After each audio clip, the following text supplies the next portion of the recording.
Hey everyone, how are you all? Welcome back to the Son of Davids. And today in this video, we are going to discuss about life after 10th.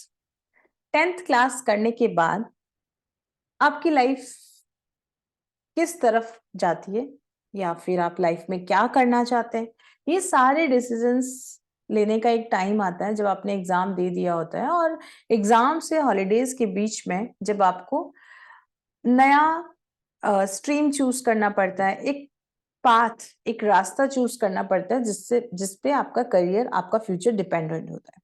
Okay, अब बात आती है कि इसको कौन decide करेगा। Most of the families में obviously parents decide करते हैं कि आप आगे क्या करने वाले हो, लेकिन करियर चूज करने का एक इंटेलिजेंट डिसीजन या फिर एक वाइज डिसीजन जो है वो बहुत ज्यादा इंपॉर्टेंट है। वो सिर्फ बच्चों के ऊपर नहीं है, वो फैमिली का एक तरह से हर एक पर्सन सोचता है कि इवन जो आपके रिलेटिव्स होते हैं डेफिनेटली वो भी पूछते हैं कि और आगे क्या करने वाले हो या फिर आप अपने बच्चों को आगे क्या करवा रहे हो।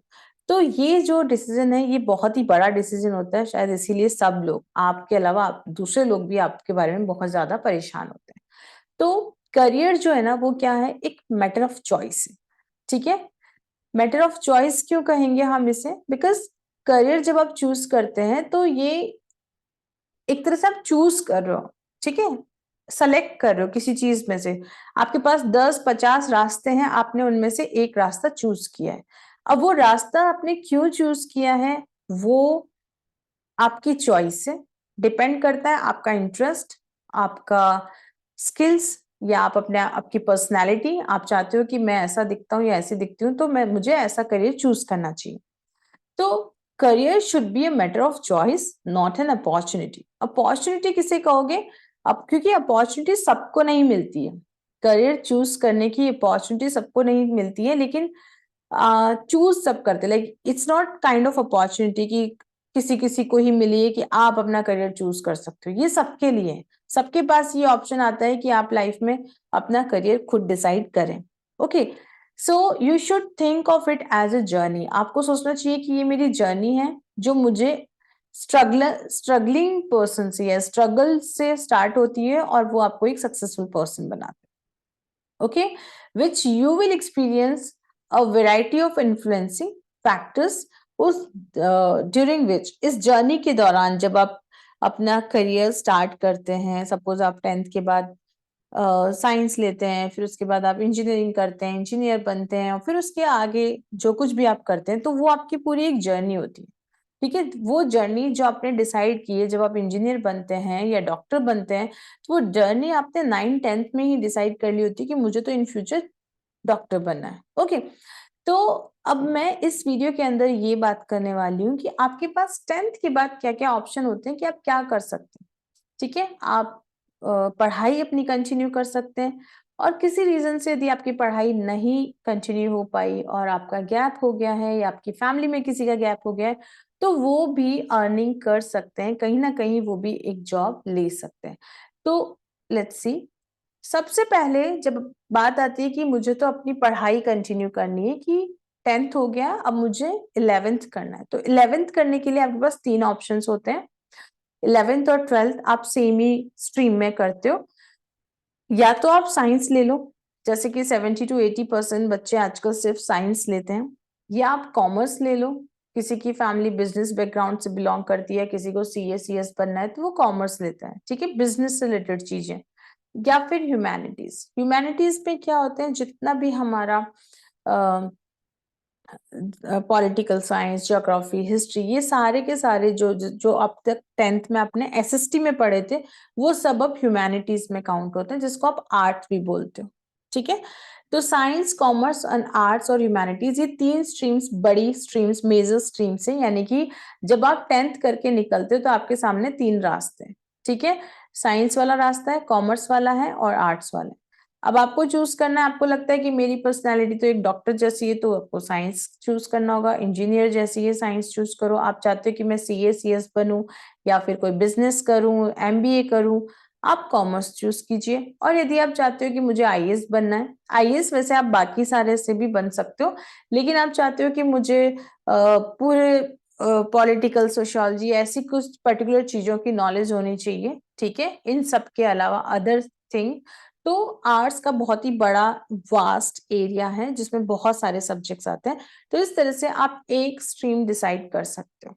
ओके, तो सबसे पहले बात करते हैं हम, सपोज आप साइंस लेते हैं। ओके, तो साइंस में भी अब आपके पास दो रास्ते हैं, ठीक है। आपने चूज कर लिया कि मुझे उन तीन में से ये वाला रास्ता चूज करना है।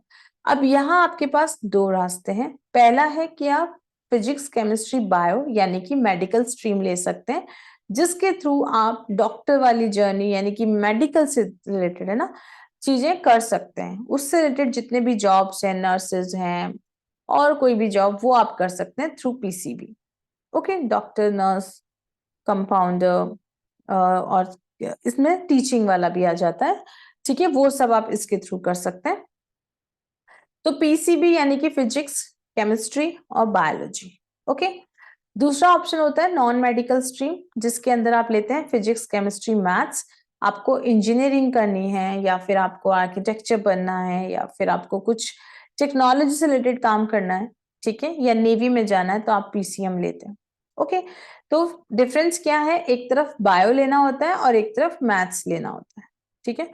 एक और ऑप्शन होता है जिसमें आप सपोज आपने पीसीबी किया है तो आप एडिशनल एम ले सकते हैं, मैथ्स ले सकते हैं, ताकि आपके रास्ते खुल जाते हैं। बस आप इसके लिए आपको देखना होता है कि कौन सा तरीका है जिससे आप पीसीबी के साथ मैथ्स ले सकते हैं। शायद कॉम्प्लीमेंट्री आप उसमें चूज कर सकते हैं, सॉरी कंपार्टमेंट आप चूज कर सकते हैं। तो वो बाद में आपको मैथ्स का एक एग्जाम देना होता है, वो आप अपना बोर्ड के अकॉर्डिंग डिसाइड कर सकते हैं। But majorly it is PCB और पीसीएम, कभी कभी ये पीसीबीएम दोनों भी हो जाते हैं, ठीक है। तो उस वे में फिर आपके दोनों रास्ते खुल जाते हैं। तो अभी दो रास्ते आपके पास होते हैं, उनमें से आप एक चूज करते हैं और फिर अपनी जर्नी को वैसे ही आगे प्रोसीड करते हैं। ये था साइंस का। आप साइंस ना लेके यदि कॉमर्स लेते हो सपोज, तो कॉमर्स में आपको क्या करना होता है, आपके पास है अकाउंटेंसी, बीएसटी यानी कि business studies, economics and English core. ये चार सब्जेक्ट जो हैं ये मैंडेटरी सब्जेक्ट्स है, यानी ये जैसे ही आपने कॉमर्स ऑप्ट किया 11th में, तो ये चार बुक्स तो आएंगी आएंगी, चार पेपर तो आपके आएंगे जो कि आपको पढ़ने हैं।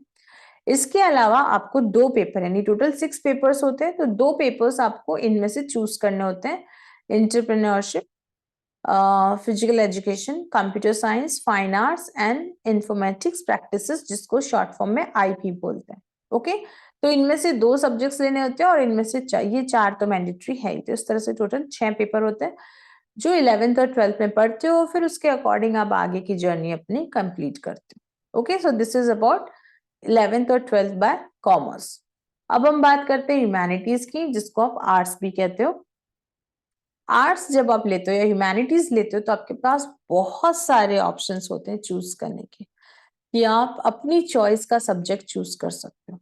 आपको हिस्ट्री पढ़ना पसंद है तो आप हिस्ट्री लीजिए, ज्योग्राफी पसंद है तो ज्योग्राफी लीजिए, इकोनॉमिक्स में इंटरेस्ट है तो इकोनॉमिक्स लीजिए, लॉ, लिटरेचर पढ़ना अच्छा लगता है तो आपके पास ऑप्शन में हिंदी, इंग्लिश, संस्कृत, इवन और भी बहुत सारे लिटरेचर हो सकते हैं, राजस्थानी और Punjabi and all, that's a different thing. But literature subject भी आप चूज करते हो, कर सकते हो। Philosophy, public administration, political science, computer science, fashion studies, human rights and gender studies, physical education, psychology and fine arts. तो इतने सारे ऑप्शंस हैं आपके पास यदि आप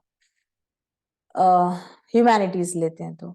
इनमें से कोई भी तीन आपको चूज करने होते हैं 12th के लिए, ठीक है। जैसे सपोज आपने किया हिस्ट्री, ज्योग्राफी, इकोनॉमिक्स।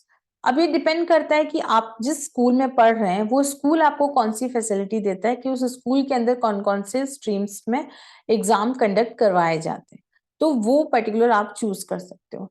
यदि आपकी चॉइस, अब यहाँ पर दो चीजें होती है, एक होती है अपॉर्चुनिटी, एक होती है चॉइस। तो आपकी चॉइस है कि मुझे तो सोशियोलॉजी, पब्लिक एडमिनिस्ट्रेशन और कंप्यूटर साइंस लेना है, लेकिन आपके स्कूल में ये है और ये है पर ये नहीं है, तो आपको ऐसा स्कूल ढूंढना पड़ेगा जहाँ पे ये तीनों चीजें, और आप स्विच कर सकते हो और वहां अपना चॉइस चूज कर सकते हो। ओके, तो दूसरा हो गया कि आपके पास कंपल्सन है कि आपके हिस्ट्री में आपके कॉलेज स्कूल में सिर्फ 3 ही सब्जेक्ट्स हैं, तो या 4 हैं, तो आपको इनमें से कोई भी 3 लेने होंगे। तो इस तरह से ये चीजें, जैसे बहुत सारे स्कूल्स में हिंदी, हिस्ट्री और पॉलिटिकल साइंस, ये 3 सब्जेक्ट होते हैं, तो बहुत सारे लोगों ने इन 3 सब्जेक्ट से आर्ट 12th 11th 12th की हुई थी, उनको लगता है कि 3 ही मेजरली आर्ट है, ठीक है, बट और भी बहुत सारे सब्जेक्ट्स हैं जो ह्यूमैनिटीज के हैं और इन फील्ड में आप आगे जा सकते हो। ओके, तो ये था अभी तक पढ़ाई के बारे में, कि यदि आप कहते हो कि मुझे 10th के बाद पढ़ाई क्या करनी, लेकिन यदि आप ड्रॉप आउट है या जॉब पढ़ाई नहीं करना चाहते हो और आप चाहते हो कि आप सीधा जॉब करें, तो एक सर्टेन एज के बाद आपको जॉब अपॉर्चुनिटीज भी मिलती हैं, ठीक है। तो let's see what all job opportunities are there.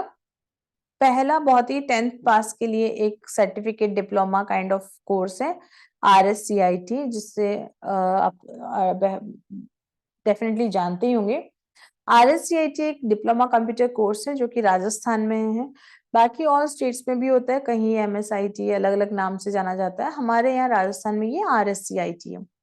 इसके लिए आपका 10th होना जरूरी है। 6 मंथ का डिप्लोमा कोर्स है जिसके अंदर आपको कंप्यूटर की बेसिक इंफॉर्मेशन दी जाती है। आपको लगभग अराउंड 2500 3000 फी पे करना होता है, जिसके बाद आप रेगुलर क्लास भी ले सकते हैं उस इंस्टीट्यूशन में, और एक टाइम के बाद आप एग्जाम देते हो। ओके, उस एग्जाम के बाद आपको जॉब जो मिलती है उसको कहते हैं डेटा एंट्री ऑपरेटर, यानी आप किसी भी प्राइवेट कंपनी में या कहीं पर भी किसी भी प्राइवेट जगह पर डेटा एंट्री करने का काम कर सकते हो। जैसे टाइपिंग का काम हो गया, फॉर्म्स फिल करने का काम, बैक ऑफिस काम आप कर सकते हैं। इनिशियल सैलरी आपको 5 to 10,000 के बीच में मिल जाती है। ओके, गवर्नमेंट में भी बहुत सारे एग्जाम्स ऐसे हैं जहां पर RSCIT मांगा जाता है कि आपका बेसिक, आपको इतनी नॉलेज होनी ही चाहिए। ओके, तो this is the first opportunity to get a job when you are just 10th।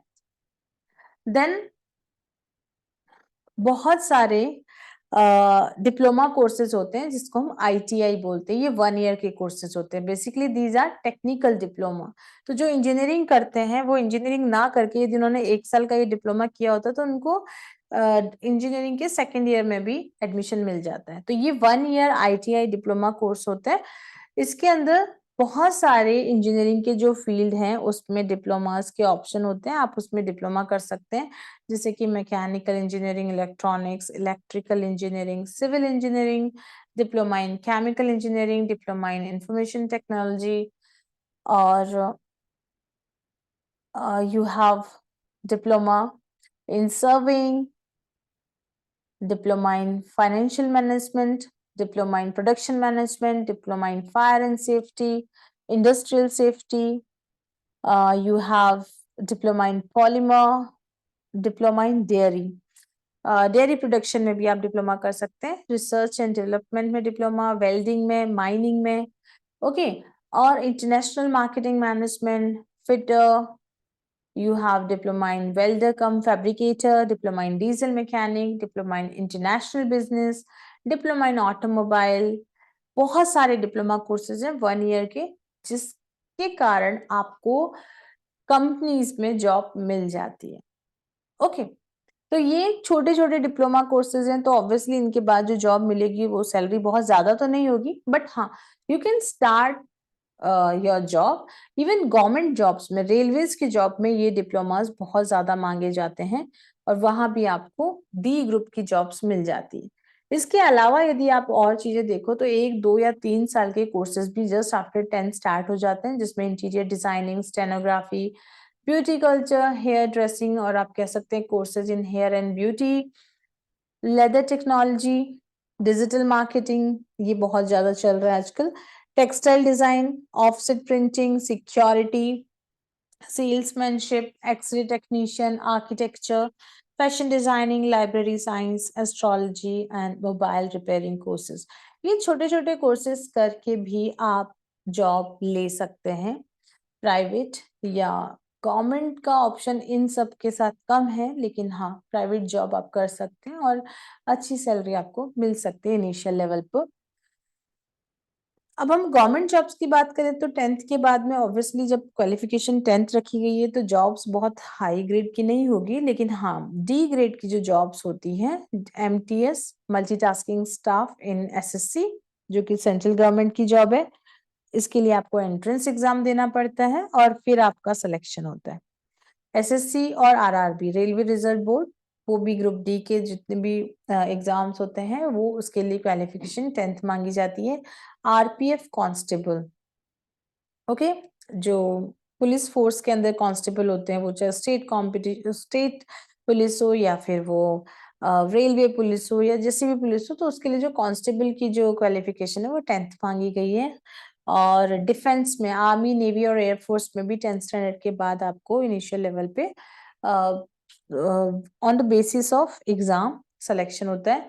ग्रामीण डाक सेवक यानी कि पोस्टमैन की भी की जॉब के लिए भी आपको 10th क्वालिफाइड होना चाहिए। Home guard, anganwadi helper and worker, helper के लिए 8th चाहिए होता है, वर्कर के लिए 10th। स्कूल पियोन, इसकी बहुत सारी वैकेंसीज राजस्थान में आने वाली है, तो इसके लिए भी 10th जो है वो क्वालिफिकेशन मिनिमम मांगी गई है। एंड फॉरेस्ट गार्ड यानी कि वन रक्षक, इसमें 2 जॉब्स होती है, एक होती है वनपाल, एक होती है वन रक्षक। वनपाल के लिए आपको 12th होना जरूरी होता है और फॉरेस्ट गार्ड के लिए 10th। तो इस तरह से गवर्नमेंट जॉब्स में भी आपके लिए अपॉर्चुनिटीज हैं कि आप थोड़ी सी पढ़ाई करके डायरेक्ट गवर्नमेंट जॉब भी लग सकते हैं। तो ऐसा नहीं है कि आपको जॉब करने के लिए एक बहुत बड़ी क्वालिफिकेशन होना जरूरी है, आप कहीं से भी स्टार्ट कर सकते हैं विथ स्मॉल डिप्लोमास, कोर्सेज और something. Okay, so this was all about what we should do when we have done our 10th, कैसे आप अपना करियर चूज कर सकते हो। आगे की वीडियोस के अंदर मैं बताने वाली हूँ कि 12th के बाद आपके पास क्या अपॉर्चुनिटीज है, आपने कौन सा रास्ता चूज किया है और उस रास्ते में आपके पास कितने ऑप्शंस हैं। तो ढेरों ऑप्शंस होते हैं बट हमें पता नहीं होता है, बताने वाला कोई नहीं होता है। तो डेफिनेटली ये जो वीडियोस हैं ये आपको हेल्प करने वाली हैं अपना करियर चूज करने में, या फिर आपके जो भी नोन है जिनको आपसे कोई कुछ सजेशंस चाहिए तो आप उनको अपनी नॉलेज दे सकते हैं और उनकी हेल्प कर सकते हैं। So thank you so much for watching this video, see you in the next, good bye.